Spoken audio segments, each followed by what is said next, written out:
आई लेकरू ही एक अवस्था आहे, मित्रत्वाची एक अवस्था आहे, पती पत्नीची अवस्था आहे. तुकोबाराया तुम्हाला राजा प्रजा ही अवस्था देऊ का? तुकोबाराय म्हणतात राजा प्रजा अवस्था किती पवित्र आहे हो. राजा जर प्रजेसोबत एकनिष्ठ असेल आणि प्रजा जर राजासोबत एकनिष्ठ असेल तर राम राज्य यायला वेळ लागत नाही. महाराज राजा प्रजा अवस्था पवित्र आहे, तुम्हाला ही अवस्था पाहिजे का? तुकोबाराय म्हणतात राजा प्रजा ही अवस्था जरी पवित्र असली तरी मला ती नकोय. का नको महाराज? राजा प्रजा ही अवस्था पवित्र आहे, पण राजा प्रजेला रोज भेटायला येत नाही. सध्या भारताचा विद्यमान राजा कोण आहे? मोदी साहेब. बरोबर. म्हणजे मोदी साहेब राजा आणि आपण प्रजा. मग मोदी साहेब आपल्याला रोज भेटायला येतात का? नाही, रोज भेटायला येत नाही. तुकोबाराय म्हणतात राजा प्रजा ही अवस्था पवित्र आहे, पण राजा प्रजेला रोज भेटायला येत नाही. तुकोबाराय म्हणतात मला ती अवस्था नको आहे. का हो तुकोबाराया? तुम्हाला राजा प्रजा अवस्था नको, तुम्हाला मालक आणि नोकराची अवस्था देऊ का? मालक नोकराची अवस्था पवित्र अवस्था आहे महाराज. ऐका ना, तुकोबाराय म्हणतात मालक नोकराची अवस्था पवित्र अवस्था आहे. का हो? पाहिजे कशी? महाराज तुमच्या कोट नांद्र गावातील एखादा मालिक गाडीचा मालक, ज्या मालकाला गाडी चालवता येत नाही असा गाडीचा फोर व्हीलरचा मालक गाडीत बसला, त्याच्या बाजूला त्याची गाडी चालवणारा ड्रायव्हर बसला. मालक आणि ड्रायव्हर या दोघांमध्ये किती अंतर असतं? साधारण फूट 1.5 फुटाचं अंतर दोघांमध्ये असतं. सकाळी 7 वाजता गाडी कोट नांद्र्यातून निघाली. सकाळी 7 ला गाडी कोट नांद्र्यातून निघाली. दिवसभर गाडी संभाजीनगर जिल्ह्यामध्ये फिरली आणि पुन्हा संध्याकाळी 7 वाजता गाडी पुन्हा कोट नांद्र्यात आली. तुकोबाराया राजा प्रजाची भेट होत नाही. मग तुम्हाला मालक नोकर बघा, सकाळी 7 वाजेपासून तर संध्याकाळी 7 वाजेपर्यंत मालक आणि नोकर दिवसभर सोबत आहे, जवळजवळ आहे, फूट 1.5 फुटाच्या अंतरावर आहे. ती अवस्था तुम्हाला देऊ का? तुकोबाराय म्हणतात मालक आणि नोकराची अवस्था जरी पवित्र असली, जरी सकाळी 7 ते संध्याकाळी 7 वाजेपर्यंत जरी मालक आणि नोकर सोबत असले, पण ती अवस्था मला नकोय. का नको महाराज? हा बस झालं, त्यांचं लक्ष गेलं ना, संपला. मालक आणि नोकराची अवस्था तुम्हाला का नको महाराज? राजा प्रजा कधीतरी भेट होते, मालक नोकर सकाळी 7 ते संध्याकाळी 7 सोबत आहे ना गाडी, मालक ड्रायव्हर गाडीमध्ये. मग ही अवस्था तुकोबाराय म्हणतात मला ती नकोय. का नको? अरे बाबा मालक आणि नोकर जरी सकाळचे 7 ते संध्याकाळी 7 पर्यंत सोबत राहत असले, पण संध्याकाळी 7 ला गाडी जेव्हा कोट नांद्र्यात परत येते तेव्हा मालक त्याच्या घरी जातो आणि ड्रायव्हर त्याच्या घरी जातो. तुकोबाराय म्हणतात कुठेतरी त्याच्यातही भेद आहे, मला ती अवस्था नकोय. का हो तुकोबाराया? तुम्हाला मित्रत्वाची अवस्था देऊ का? मित्र म्हणजे काय हो? मित्र म्हणजे आपल्या हृदयातली गुपित गोष्ट ठेवण्याची जागा म्हणजे मित्र. दुःख अडवायला उंबऱ्यासारखा मित्र बनव्यामध्ये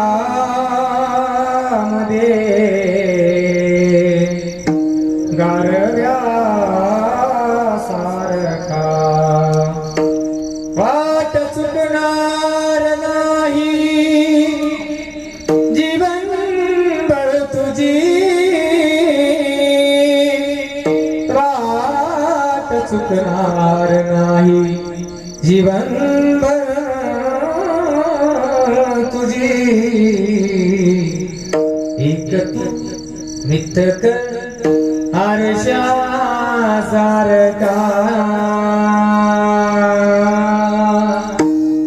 मित्र बनव्यामध्ये गारव्यासारखा. महाराज म्हणतात मित्रत्वाची अवस्था पवित्र अवस्था आहे. तुकोबाराय म्हणतात मला ती नकोय. का नको महाराज? अरे बाबा मित्रत्वाची अवस्था जरी पवित्र असली तरी मित्राने मित्राचा घात केला असे कितीतरी उदाहरणं तुम्हाला आपल्याला सर्वांना माहिती आहे. स्वार्थ आला की मित्र मित्राचा घात करतो.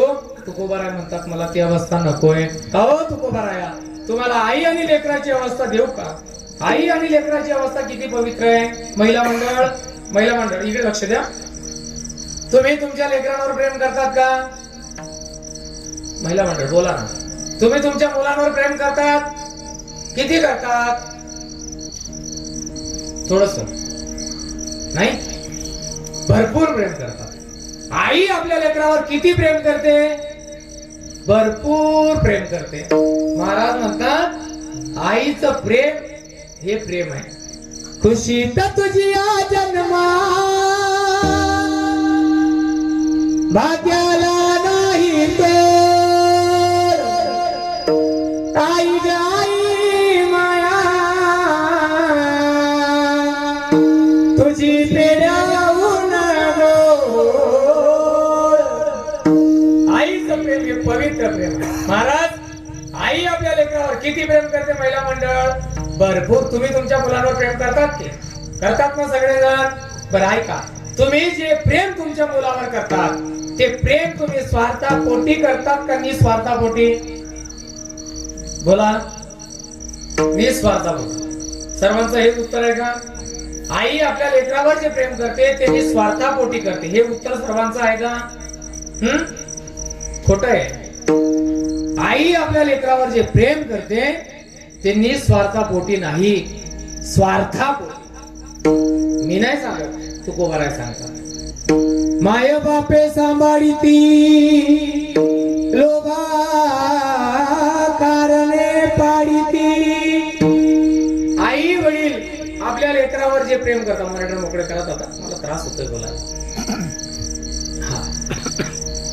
आई वडील आपल्या लेकरावर जे प्रेम करतात ते प्रेम स्वार्थासाठीच राहतं. कसं काय? मरता केपे म्हातारपणामध्ये आपल्या मुलाने आपल्याला खाऊ घातलं पाहिजे याच्यासाठी लेकरावर प्रेम केलं जातं. महाराज आई लेकराची अवस्था पवित्र आहे. तुकोबारा म्हणतात ती मला नको आहे. का नको आहे? स्वार्थाला. आज अशी काही मुलं आहेत की जे जन्मदाती आई सोबत आता देखील बोलायला तयार नाहीत. अशी काही मुलं आहेत.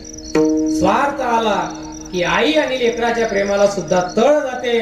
तुकोबाराय म्हणतात मला ती अवस्था नकोय. हो तुकोबाराया, तुम्हाला पती पत्नीची अवस्था देऊ का?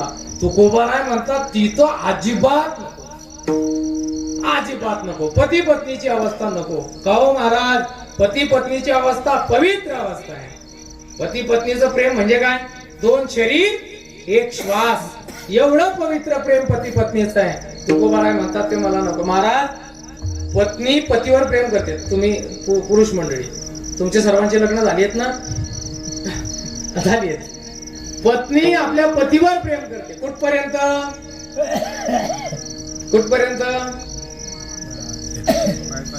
जोवरी चढन गा तोवरी म्हणते माझा. पत्नी आपल्या पतीवर प्रेम करते. कुठपर्यंत? जोपर्यंत आना सुरू आहे तोपर्यंत नानाला किंमत आहे. ज्या दिवशी आना संपला, नाना त्याची खाट कोपऱ्या जिन्याच्या खाली, ते खाट घातली गेली की त्या खाटीच्या खाली फुटलेल्या घागरीचा तुकडा, त्याला काय म्हणतात तुमच्याकडे? फुटलेली घागर असते त्याचा एक तुकडा असतो, त्याला काय म्हणतात तुमच्याकडे? खापर. हा, ते खापर त्या खाटी खाली रिकामा राहत नाही. ते खापर त्याच्यात काय ठेवतात महिला? राख. शाबास, राख. आणि ते म्हातारा त्या कोपऱ्यात घातलेलं म्हातारा, ते सगळी त्याची ती अवस्था पाहिली किती घरातली स्त्री म्हणते बाईल म्हणता खर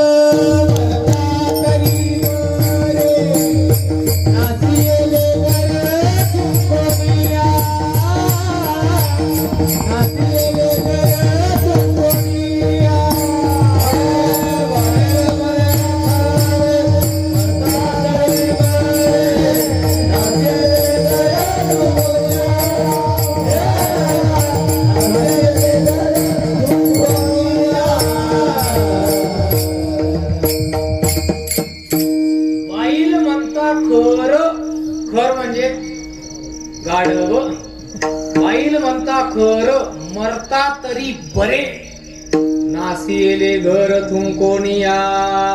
महाराज पत्नी आपल्या पतीवर प्रेम करते.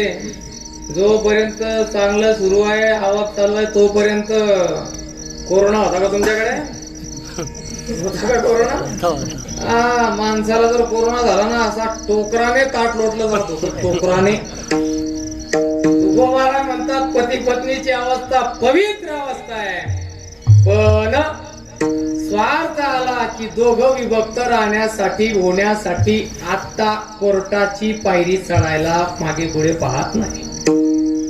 पवित्र अवस्था आहे पती पत्नीची, पण न्यायालयामध्ये डिवोर्स साठी सगळ्यात जास्त तारखा यांच्याच आहे. तुकोबाराय म्हणतात मला ती अवस्था नकोय. पती पत्नीची अवस्था पवित्र आहे, पण भेद आला, स्वार्थ आला की त्या प्रेमाला तळ जाते. ती अवस्था मला नकोय. का हो तुकोबाराया, तुम्हाला राजा प्रजा अवस्था नको, तुम्हाला आई लेकराची अवस्था नको, तुम्हाला मालक नोकराची अवस्था नको, तुम्हाला मित्रत्वाची अवस्था नको, तुम्हाला पती पत्नीची पवित्र अवस्था नको. तुम्हाला अवस्था कोणती पाहिजे? गोड उदाहरण सांगतो तुम्हाला, गोरोबा काका. ऐका, गोरोबा काकांनी आपले दोघं हात कापून घेतले. गोरोबा काकांनी हात कापल्यानंतर गोरोबा काका विचार करतात, आता मला हात नाही, आता मी देवाचं भजन करायचं कसं? आणि विटेवरचा भगवान पंढरीश पांडुरंग परमात्मा विचार करतो, माझ्या गोरोबा काकाला आता हात नाही, माझ्या काकाचं पोट भरायचं कसं? गोरोबा काका विचार करतात, मला हात नाही, देवाचं भजन कसं करायचं? आणि भगवंत विचार करतो, माझ्या गोरोबा काकाला हात नाही, काकाचं पोट भरायचं कसं? भगवंताला दया आली. भगवंत विटेवरून खाली उतरले. एका कुंभार दादाचं रूप घेतलं देवाने. भगवंत कुंभार दादाचं रूप घेतलं, निघाले गोरोबा काकाच्या घरी. गोरोबा काकाचं पोट भरायला तेरला. रस्त्याने जाता जाता देवाच्या ध्यानात आलं की एकट्या कुंभार दादाला समाजामध्ये पाहिजे तेवढी किंमत नाही. कुंभार दादा सोबत ते माती व्हायला काय असतं? गाढव असतो, बरोबर. भगवंताने विचार केला, एकट्या कुंभार दादाला समाजात किंमत नाही, माती व्हायला गाढव पाहिजे. भगवंत माघारी आले आणि गरुडाला आवाज दिला, गरुडा. तो केजीएफचा नाही, तो वेगळा, हा वेगळा. भगवंताने गरुडाला आवाज दिला, गरुडा आले. काय झालं देवा? आणि गरुडा तुझं प्रमोशन झालं रे. गरुडाला आनंद वाटला, माझं प्रमोशन झालं. मागच्या वर्षी 7 दिले होते, आता 11 देत आहे. बरं आहे, प्रमोशन झालं की आनंद वाटतो माणसाला. ऐका, लक्ष द्या. गरुडाला आनंद झाला. गरुड म्हणायला लागला, देवा प्रमोशन झालं म्हणजे नेमकं काय झालं रे?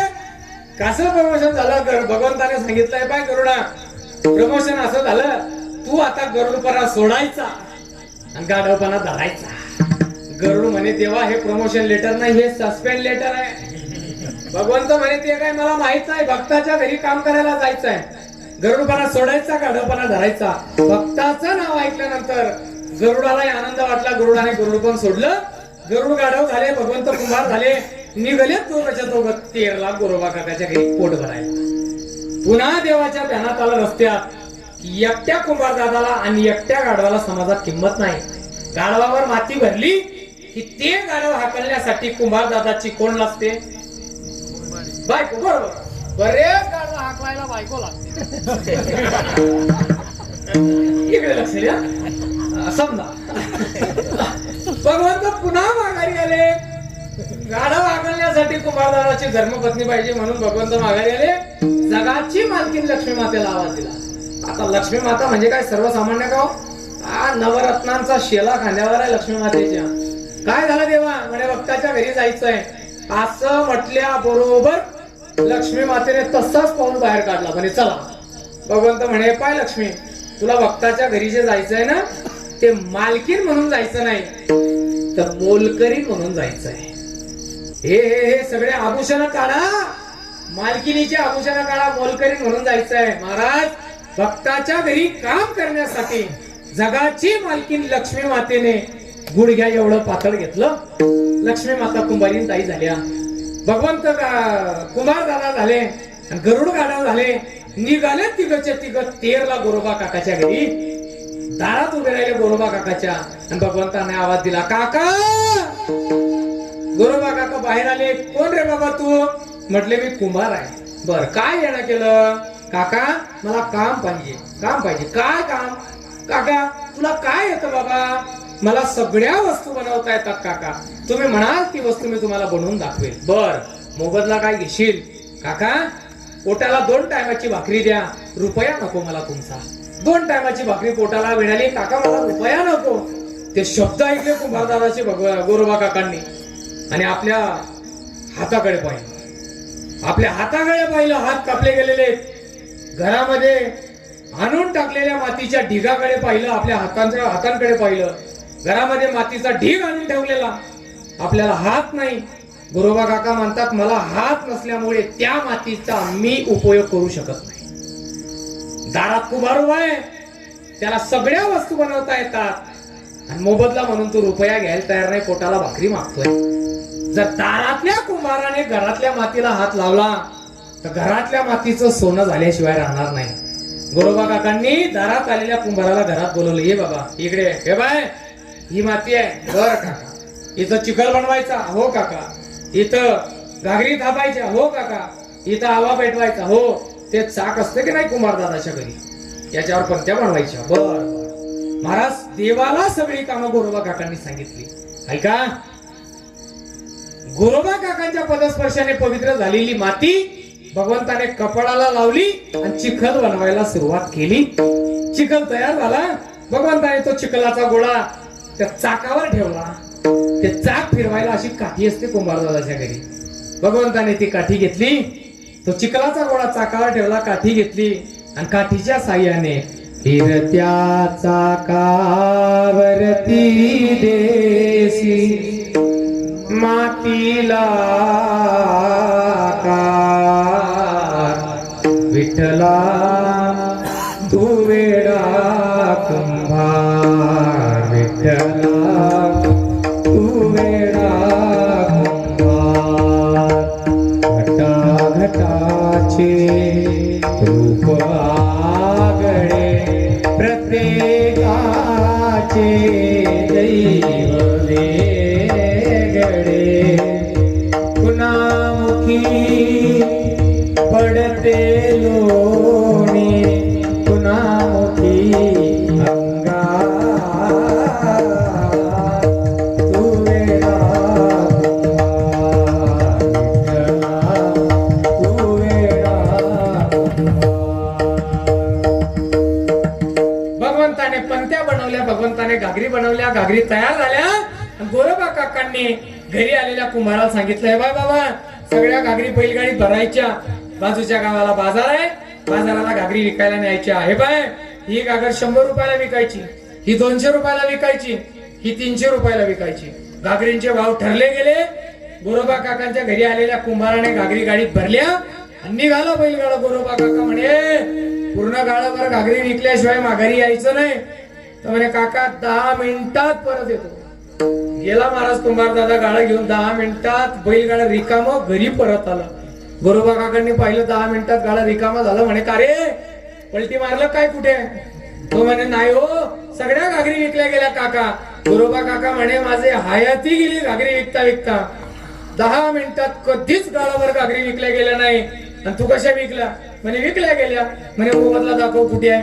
काढला महाराज त्या कुंभाराने ते पैसे. हे एवढे मोठे भोले पैसे. गोरोबा काका म्हणे अरे हयाती गेली माझी घागरी विकता विकता, आयुष्य संपलं. पण गाडाभर घागरी विकून एवढ्या जास्तचे पैसे कधीच आले नाही. तू एवढ्या जास्तचे पैसे कसे आणले? कुंभार दादा म्हणे काका 100ची घागर 200ला, 200ची घागर 400ला आणि 300ची घागर 600ला. गोरोबा काका म्हणे का रे तुला भाव वाढवायचं नाही सांगितलं होतं ना? तो म्हणे भाव वाढवल्याशिवाय जमणारच नाही. त्याला मधुकरी माहित नाही. तो 50,000 घेतो. हे वाक्य बोलू, ज्याची ज्ञानेश्वरी गाथा पाठ आहे त्याचं धोतर फाटलंय आणि ज्याचा हरिपाठ पाठ नाही त्याचं जॅकेट 4,500 आहे. कठीण झालं महाराज, हे विकत झालं महाराज. ऐका, ज्याची हयाती गेली परमार्थ, ज्याला काळ पुढे धरतात का मागे धरतात हे ज्याला माहित नाही त्याचा पगार झाला. काही लोकांची हयाती संपली महाराज परमार्थ करता करता, त्यांना कुठे सही करायची हे बी माहित नाही. ऐका काय करायचं महाराज, हे ते जोड थोडं थांबून घ्या तुम्ही सर. गोरोबा काकांच्या घरी आलेला कुंभार म्हणे काका 100ची घागर 200ला, 200ची घागर 400ला. महाराज गोरोबा काकांच्या घरी आलेला जो कुंभार होता ना, त्या कुंभाराच्या हातच्या घागरींनी पंचक्रोशीमध्ये मार्केट मिळवलं. दुरून दुरून लोक घागरी घ्यायला लागले, दुरून दुरून. जो यायचा तो म्हणायचा काका काय माणूस भेटला तुम्हाला? असं घागर आजपर्यंत गोरोबा काका तुम्हालाही बनवता येत नव्हती. गोरोबा काका म्हणे वा वा काय माणूस भेटला खरंच. आनंद वाटायला लागला, व्यवसाय वाढला, लोक यायला लागले, मार्केट मिळवलं घागरीने. इकडे निवृत्तीनाथ दादा, ज्ञानोबा, सोपान काका, मुक्ताबाई चौघ भावंड आनंद देऊन पंढरपूरला देवाच्या दर्शनाला निघाले. रस्त्यात चालता चालता मुक्ताबाई ज्ञानोबारांना म्हटली, दादा गोरोबा काकांचे हात कापले गेले, आपण काकांना पाहायला गेलो नाही, भेटायला गेलो नाही, आपण काकांना हात कापले गेले, आपण भेटायला गेलो नाही. म्हणे मग आपण एक काम करू का दादा, काय करायचं, इथून सरळ पंढरपूरला न जाता आपण इथून अगोदर तेरला जाऊ, गोरोबा काकांची भेट घेऊ आणि तिथून मग पंढरपूरला जाऊ. ज्ञानोबारायांनी होकारात्मक मान डोलावली. चौघ भावंडांनी पंढरपूरची वाट सोडली आणि तेरची वाट धरली. जसे ज्ञानोबाराय, निवृत्तीनाथ दादा, सोपान काका, मुक्ताबाई चौघ भावंडांनी पंढरपूरची वाट सोडली आणि तेरची वाट धरली. गोरोबा काकांच्या घरी आलेला कुंभारीन ताईला म्हणे, ऐकलं का? म्हणे काय? सामान भरा, सामान भरा, चला निघा, इथं राहायचं नाही. मालकीनबाई म्हणायला लागल्या, लक्ष्मी माता म्हणे काय झालं देवा, राहू की 2-4 महिने, भक्ताच्या घरी सेवा करायला भेटते, आनंद वाटतो, राहू की.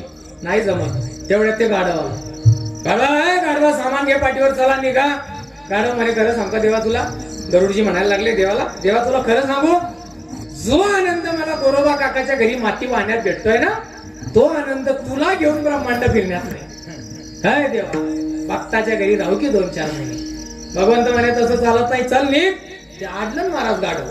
तो गाढव केव्हा आडवी जाईल सांगता येत. ते गाढव आडलं देवाला, म्हणे देवा जोपर्यंत तुम्हाला खरं कारण सांगत नाही, तुला गोरोबा काकाचं घर का सोडायचं, खरं कारण सांगत नाही, तोपर्यंत मी गोरोबा काकाचं अंगण सोडणार नाही.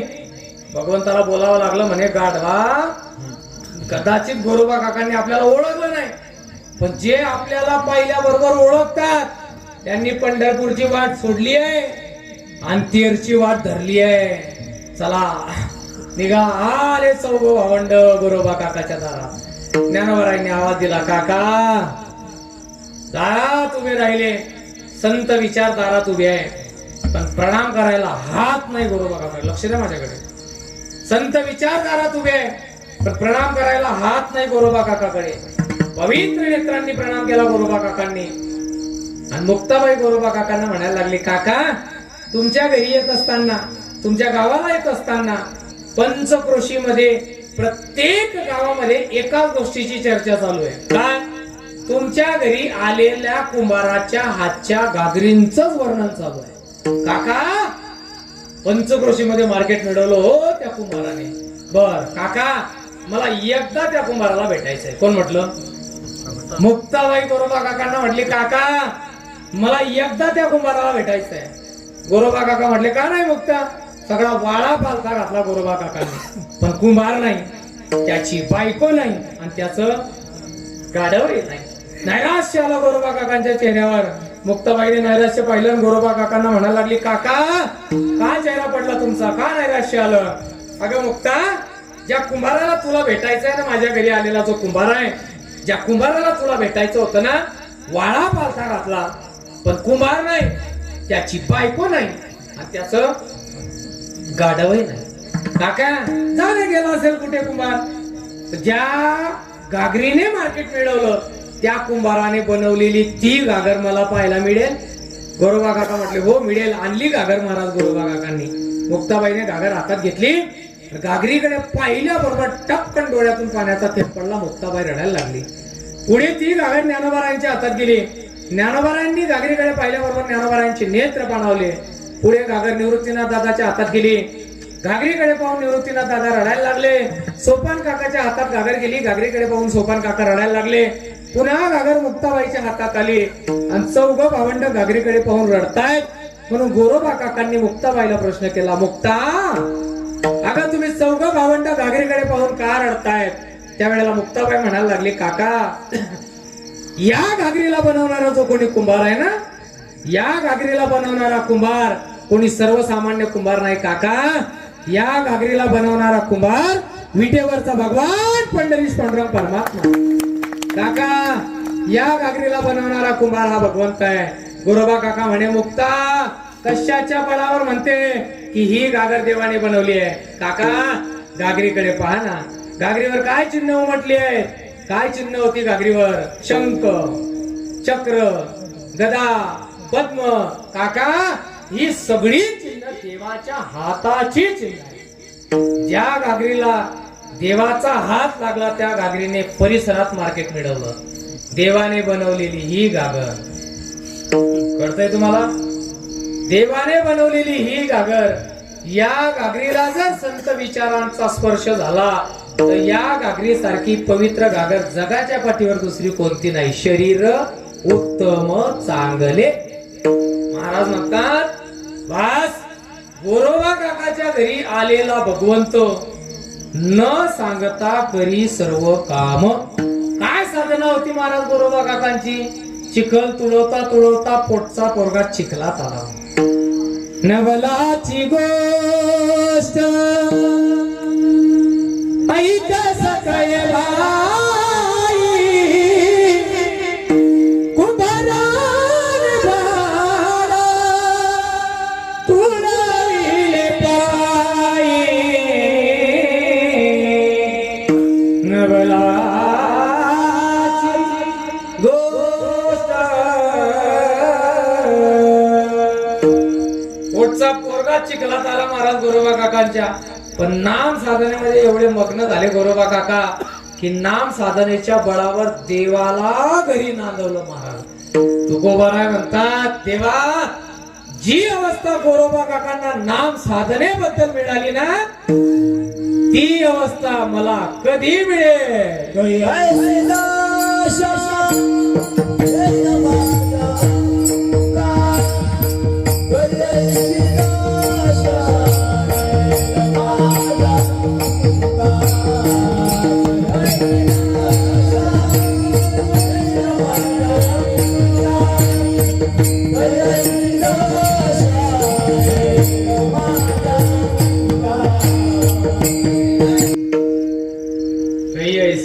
येईल माझी अंगा, चित्त पांडुरंगा झुरत असे.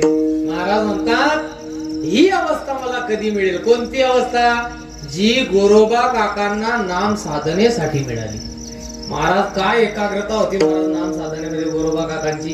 हा हा हा हा. तुकोबाराय म्हणतात, देवा ती भक्ताची अवस्था मला कधी मिळेल? कै ऐसी दशा येईल माझ्या अंगा. कोणती अवस्था अपेक्षित आहे महाराज तुम्हाला? भागवतातलं एक गोड उदाहरण सांगतो तुम्हाला.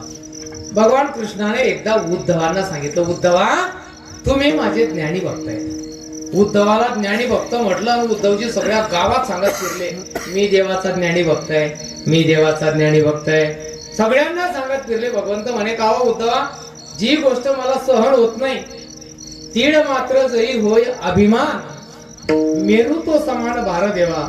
अरे एवढा अभिमान मला सहन होत नाही. तुम्ही सगळ्या पोटनांद्रात सांगत फिरले मी देवाचा भक्त आहे, ज्ञानी भक्त आहे. भगवंत म्हणे, उद्धवाचा अभिमान कुठेतरी गलित केला पाहिजे, दाबला गेला पाहिजे. काय करायचं? भगवंतानी युक्ती केली, डोकं दुखायचं. भगवंत म्हणे, उद्धवा माझं डोकं दुखतंय. उद्धवाने एका वैद्याला बोलवलं, त्याने नाडी परीक्षण केलं, औषध वगैरे घेतलं, काय असेल नसेल ते झालं, पण काही जमलं नाही. काय उद्धवा माझं डोकं दुखतंय. म्हणे, मग एक काम कर, तो पायाचा पुढचा थोडासा गुड खाऊन पाय. विठ्ठला खा, विठ्ठला जेवी जेवी बा विठ्ठला. मला माझ्या लक्षात येईल एका मिनिटात. ऐका काय सांगत होतो मी. भगवंताने उद्धवाचा अभिमान गलित करावा. देवा अरे उद्धवा माझं डोकं दुखतंय. त्याने वैद्याला बोलवलं, औषध दिली, काही फरक नाही. दुसऱ्याला बोलवलं, दुसरा वैद्य बोलवला, काही फरक पडेना. सगळे वैद्य संपले, उपचार संपले. उद्धवजी म्हणे, देवा अरे एकही उपचार शिल्लक राहिला नाही, सगळे उपचार संपले. तुझं डोकं थांबत नाही. आता एक काम कर देवा, तूच सांग की तुझं डोकं कशाने दुखणं बंद होईल. भगवंत म्हणे, कशाने बंद होत नाही? मग एक काम कर, भक्ताच्या पायाची माती जर माझ्या कपाळाला मिळाली तर माझं डोकं दुखणं थांबेल. उद्धवा तुम्ही माझे ज्ञानी भक्त आहे. म्हणे, हो देवा, मग तुमच्या पायाची माती द्या. उद्धव म्हणे, देवा ते सोडून बोल, सगळं मिळेल, माझ्या पायाची माती तुला भेटणार नाही. अहो उद्धवा तुम्ही माझे भक्त आहेत. हो भक्त आहे मान्य, पण पायाची माती नाही. का नाही? देवा माझ्या पायाची माती तुझ्या कपाळाला मिळाली तर तुझं डोकं दुखणं थांबेल, पण मी नरकात जाईन ना. देवा पायाची माती भेटणार नाही. मग म्हणे दुसऱ्या भक्ताची आणा. मग सांगा तुमचे भक्त कोण आहेत? आता तत्रागमत ब्रह्म भावंडाचे समंभवा महेंद्र प्रमुख देवा मणेश ब्रजेश्वरा पितर सिद्ध गंधर्व विद्या गुरु महारागा चारणा एकशे अक्षम सेकंदर सरस्वती जावा द्रष्टू कामा भगवतो निर्याण परमचुका गायंतस्य गुणंतस्य शौर्य जन्मानी कर्मच. नारद पुंडरीक पराशर सगळ्यांची यादी सांगितली. घेतली उद्धवाने यादी. निघाले उद्धव भक्ताच्या पायाची माती घ्यायला देवाच्या डोक्याला. ब्रह्मांड पालथं घातलं उद्धवाने, त्रिभुवन पालथं घातलं, पण एकाही भक्ताने पायाची माती दिली नाही. एकाही भक्ताने पायाची माती देवाच्या कपाळाला दिली नाही. नैराश्याला आले परत. देवा उद्धवा माती आणली का? देवा डोकं थांबत नाही, दुखतंय. माती म्हणजे दिली नाही. एकाही भक्ताने तुझ्या कपाळाला पायाची माती दिली नाही. म्हणे असं कुठे गेले होते? देवा ब्रह्मांड पालथं घातलं रे. उद्धवजी म्हणतात भगवंताला ब्रह्मांड पालथं घातलं, पण एकाही भक्ताने पायाची माती दिली नाही. म्हणे असं काय करायचं? भगवंत कृष्ण म्हणायला लागले, म्हणे ब्रह्मांड पालथं घातलं हो, तुम्ही गोकुळात गेले होते का? म्हणे नाही. देवा गोकुळात कोण आहे? म्हणे असं ऐकलंय की गोकुळातल्या गोपिका माझ्या भक्त आहेत, असं मी ऐकलंय. ठीक आहे देवा जातो गोकुळात. म्हणे असं जाऊ नका, रथ सजवा. रथ तयार झाला की रथात बसा आणि रथ घेऊन गोकुळात जा. उद्धवाचा रथ तयार झाला. उद्धवजी रथात बसले. निघाला रथ गोकुळाच्या दिशेला. जसा रथ गोकुळामध्ये आला, एक गवळ गागर घेऊन पाण्याला चालली होती आणि तिने तो रथ पाहिला. बास डोक्यावरची गागर फेकली, चालली गोकुळाच्या दिशेला पडत. का? लई दिवसा नकाना आला ग, लई दिवसा नकाना आला, लई दिवसा नकाना आला ग, लई दिवसा नकाना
यमुना तिरी संसारा कृष्ण लागला आला ग, लई दिवसा नकाना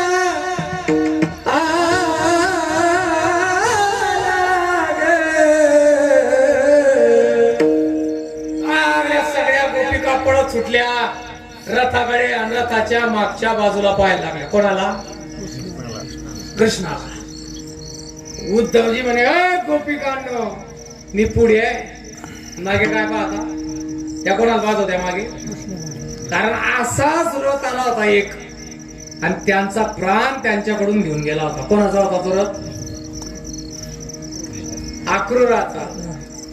या नंदाचे अंगणी मिळाल्या गौराणी, बोले नंदाची पटराणी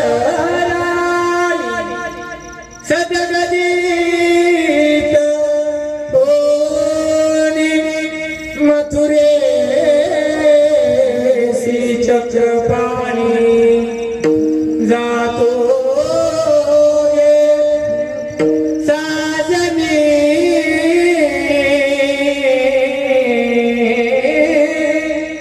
या नंदाचे अंगणी. महाराज काकुराचा रथ आला तर निघून प्राण घेऊन गेला महाराज. सगळ्या गोपिका त्या अक्रूराला म्हणायला लागल्या, अक्रूरा रे चांदारा तुझं कोणी दारी रे. हे अक्रूरा, रडायला लागल्या महाराज. सगळ्या गोपिका केसामध्ये माती टाकायला लागले. ते बरोबर रेती टाकताय डोक्यामध्ये, तसेच गोपिका माती घालायला लागल्या सगळ्या केसांमध्ये. रडायला लागल्या महाराज. त्या रथाच्या पुढे आडव्या पडायला लागल्या आणि एक गवळण अक्रूराला म्हणायला लागली, अक्रूरा नको नेऊ भगवान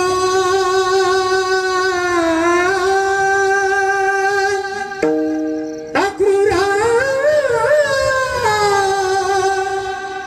नको नेऊ भगवान वृंदावनी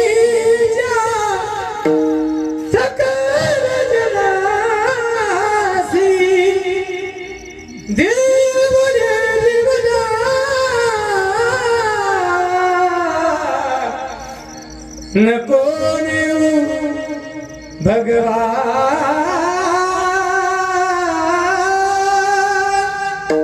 अक्रूरा नको नेऊ भगवान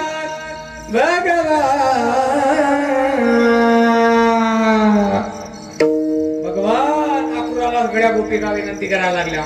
तो रथ आला होता अक्रूराचा आणि कृष्णाला घेऊन गेले होते. असाच रथ आला म्हणून सगळ्या गोपिका रथाच्या मागे कृष्णाला पाहायला लागले. उद्धव म्हणे, ए गोपिकांनो मी पुढे आहे आणि तुम्ही मागे काय पाहता. म्हणे उद्धवा आमचा कृष्ण नाही आला. म्हणे कृष्ण आला नाही पण मी कृष्णासाठी आलोय. म्हणे काय कशासाठी आला. कृष्णासाठी. का काय झालं देवाला.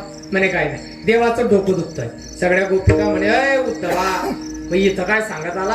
त्याला वैद्याकडे घेऊन जा ना, डॉक्टरकडे घेऊन जा देवाला. आणि सगळे उपचार संपले जगातले. सगळे वैद्य संपले, उपचार संपले, पण देवाचं डोकं दुखणं काही बंद होईना. म्हणजे मग उपचार काय आहे. काय नाही. भक्ताच्या पायाची माती जर कृष्णाच्या डोक्याला मिळाली एवढंच बोलले उद्धव. सगळ्या गोपिकांनी आपापल्या पायाखालची अशी पसपस माती घेतली, रथात भरायला लागल्या. उद्धवाने त्या गोपिकांची ती अवस्था पाहिली. उद्धव म्हणे, कै ऐसी दशा येईल माझी अंगा. महाराज उद्धव गोपिकांना म्हणे, गोपिकांना तुम्हाला कळतंय का तुम्ही काय करताय. म्हणे काय. तुमच्या पायाची माती कृष्णाच्या डोक्याला लागली तर देवाचं डोकं दुखणं बंद होईल, पण तुम्ही नरकात जाणार ना. गोपिका म्हणे, उद्धवा शहाणपणा नको शिकवू आम्हाला. देवासाठी आम्ही नरकात सुद्धा जायला तयार आहे. काही ऐसी दशा येईल माझ्या अंगावर. महाराज ती अवस्था पाहिली. रथ पाती घेतली, निघाला रथ. आला मथुरेमध्ये. भगवंताने ती माती आता युक्ती केली. भगवंताने माती कपाळाला लावल्या बरोबर भगवंत म्हणे, त्या भूतवा आनंद वाटतोय, शांत झालं डोकं. म्हणे माती कुठून आणली. म्हणे गोकुळातून. गोपिकांनी. हो एक काम करा उद्धवा, आता पुन्हा गोकुळात जा. कारण त्या गोपिका आता वाट पाहत असतील, त्या चिंता करत असतील की देवाचं डोकं दुखणं थांबलं की नाही. परत जा गोकुळात आणि त्यांना सांगून या की देवाचं डोकं थांबलं आता डोकं. बस उद्धवजी पुन्हा रथात बसले. पुन्हा रथ गोकुळात गेला. सगळ्या गोपिका जमल्या. उद्धवा देवाचं डोकं म्हणे तुम्ही दिलेली माती कामाला आली. देवाचं डोकं दुखणं बंद झालं. वार्तालाप झाला. उद्धवजी गोपिकांना म्हणे, का गो गोपिकांना मी मथुरेत जातोय कृष्णाकडे, देवाकडे जातोय. गोपिकांना तुम्हाला काही निरोप द्यायचा आहे का कृष्णाला. एक गवळण पुढे आली आणि उद्धवाला म्हणायला लागले, उद्धवा सुन प्यारे उद्धवजी मथुरा में जाना कन्हैया को मेरा संदेशा सुनाना. कन्हैया को मेरा संदेशा सुनाना.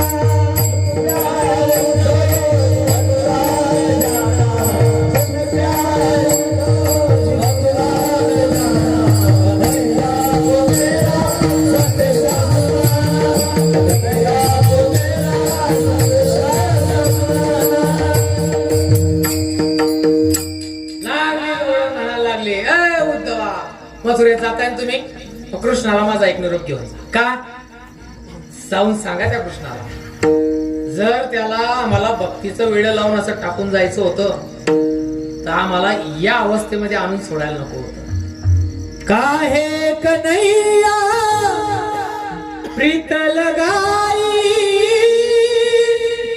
प्रीत लगाई काना क्यों भी चिढ़ाई, अच्छा नहीं किया तूने दिल को दुखाना, कन्हैया को मेरा संदेशा सुना.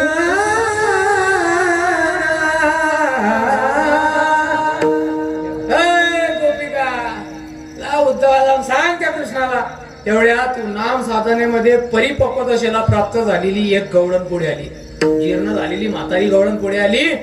त्या गोपिकांना म्हणे सारखा का बाजूला, मला बोलू द्या उद्धवाला. हा उद्धवा म्हणे काय, आवाज वाढव थोडसा. उद्धवा ते जीर्ण झालेली नाम साधनेमध्ये परिपक्व झालेली गवळण उद्धवाशी बोलायला लागली. उद्धवा म्हणे काय, जाऊन सांग म्हटले त्या काळ्याला. कोणाला? काळ्याला. लाज नाही वाटली का? ते मथुरातली ती मथुरेची ती कुबजा त्या कंसाला चंदन उगाडून घेऊन चालली होती. या काळ्याला पाहिलं तिला आणि या काळ्याला पाहून बोलली ना ती. त्या ताटातलं असं चंदन घेतलं आणि या कृष्णाच्या हाताला असं लावलं. एवढ्या चंदनाला बोलणार तू? मथुरा के कुछ जाने ऐसा क्या लुभाया, क्या मेरा वादा तुझे याद आया,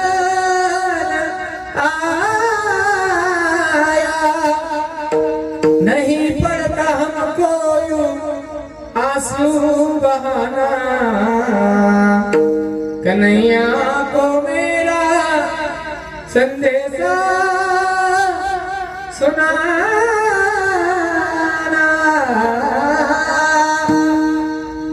जाऊन सांग म्हटले त्या काळ्याला, त्या मथुरेच्या कुबजेला काही एवढ्या चंदनाला बोलला रे.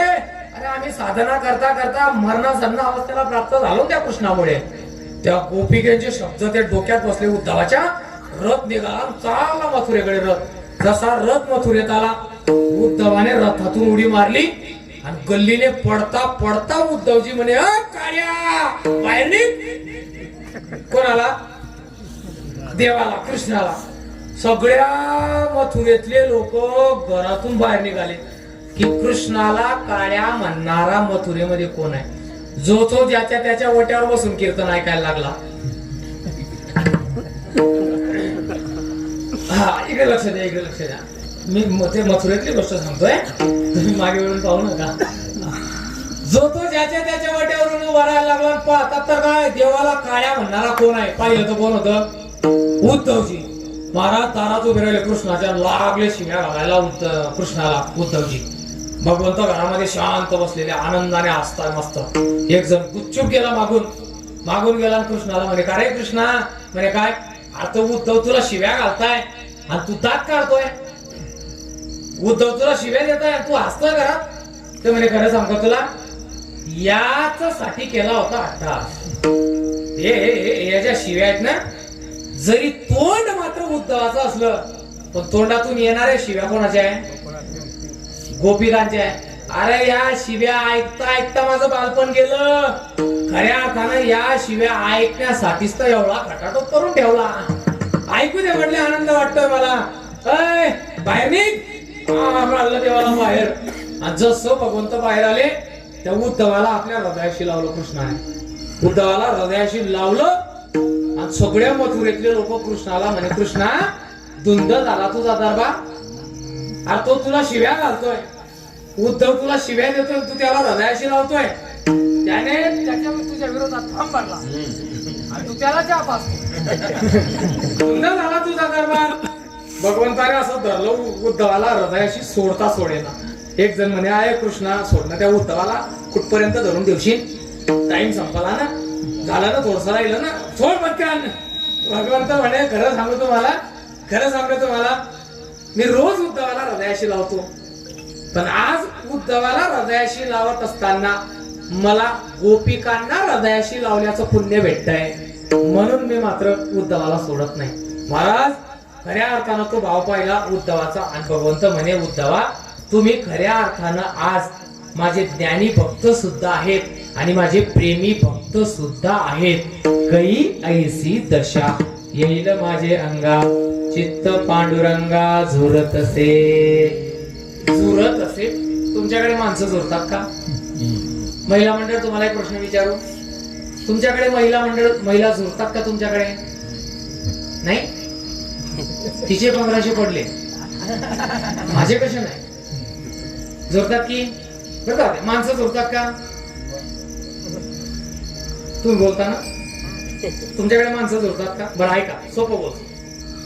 प्रत्येक माणूस झुरतात. झुरणं माणसाला लागलं, ज्या माणसाला झुरणं लागतं ना तो माणूस शरीराने बारीक होतो.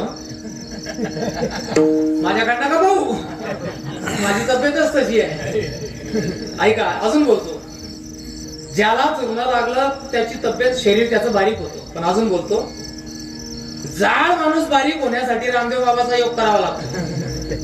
जाड माणूस बारीक होण्यासाठी रामदेव बाबाचा योग करावा लागतो.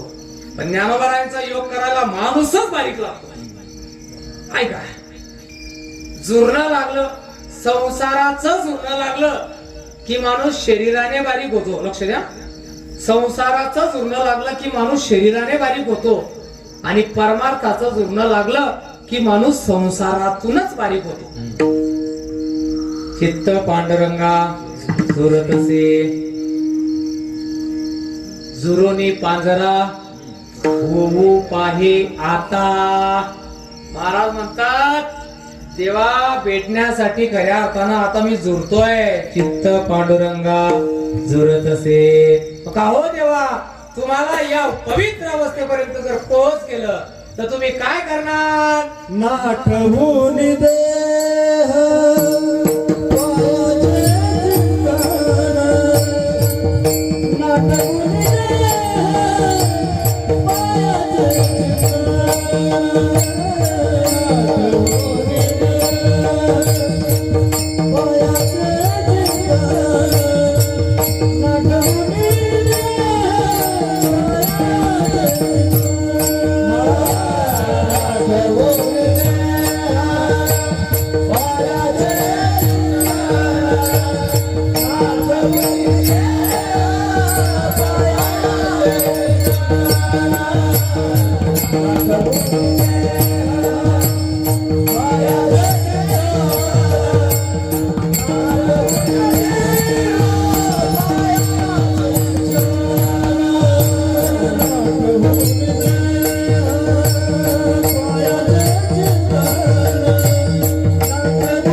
नाठवोनी देह कायाच्या चिंतने.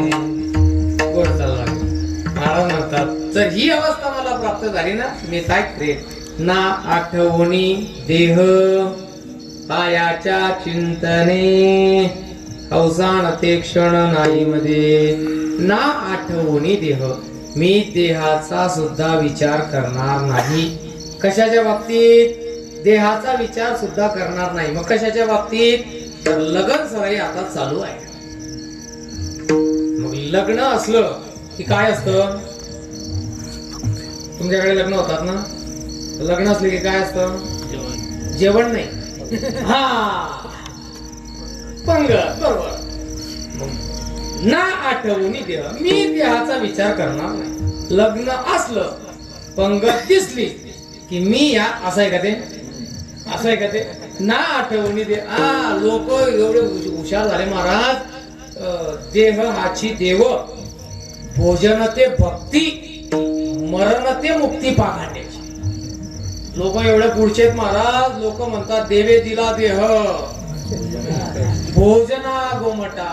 भोजनाचा भ त्याला काना मात्रा घरच्या घरी देऊन टाकली काही काही. एक जण असाच आम्ही ते कॉलेजला असताना अपडाऊनला होतो आम्ही. जळगावला कॉलेजला यायला लागायचं. चैत्राचं रखरखत ऊन. आता कसं ऊन आहे आज कसं होतं? हा चैत्राचं रखरखत ऊन. आणि ते काय होतं, या दिवसाचे लग्न चैत्रामध्ये जास्त असतात. आता तुमच्याकडे रात्रीचे लग्न असतात. नाम साधना करत असताना साधकाच्या अंगामध्ये, साधकाच्या अंतकरणामध्ये अशी अवस्था प्राप्त झाली पाहिजे की त्याला भगवंताशिवाय जगाच्या पाठीवर दुसरं काहीच दिसलं नको पाहिजे. गाशी तरी एक विठ्ठलची गाय. महाराज म्हणतात ना आठवणी देह. कसं काय? देह जाओ अथवा राहो पांडुरंगी दृढ भाव.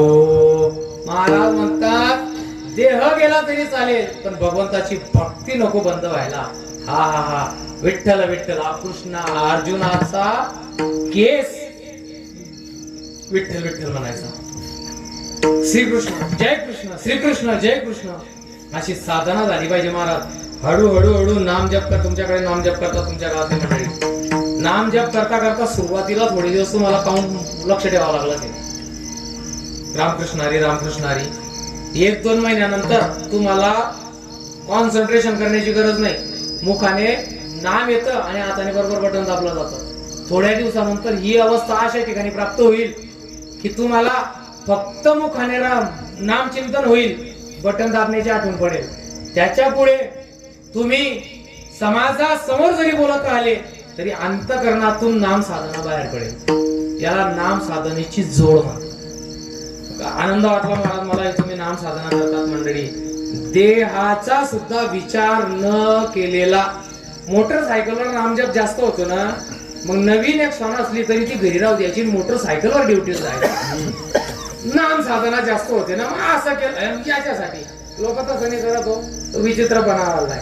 ऐका आमचे सर मला यांनी सांगितलं की ते मोटरसायकलवर जास्त नामजप होतो. चिंतने अवसान ते क्षण नाही मध्ये काही ऐसा पात्र होईन लाभासी नेनो ऋषिकेशी तुष्ट येईल. महाराज म्हणतात तुका म्हणे धन्य मानीन संचित येईन ते नित्य प्रेम सुख विठोबार.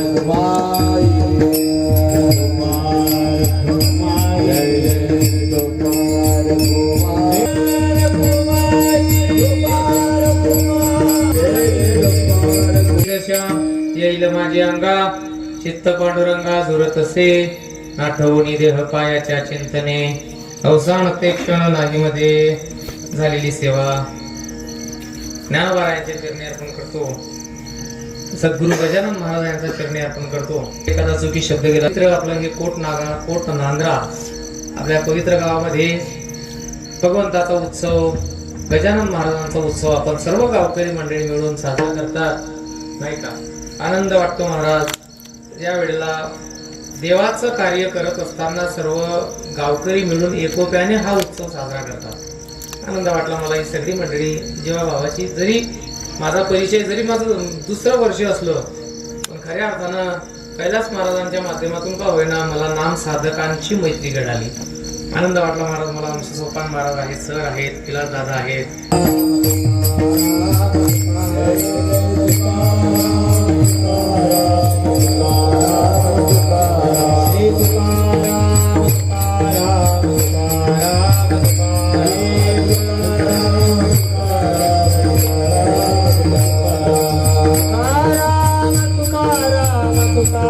नको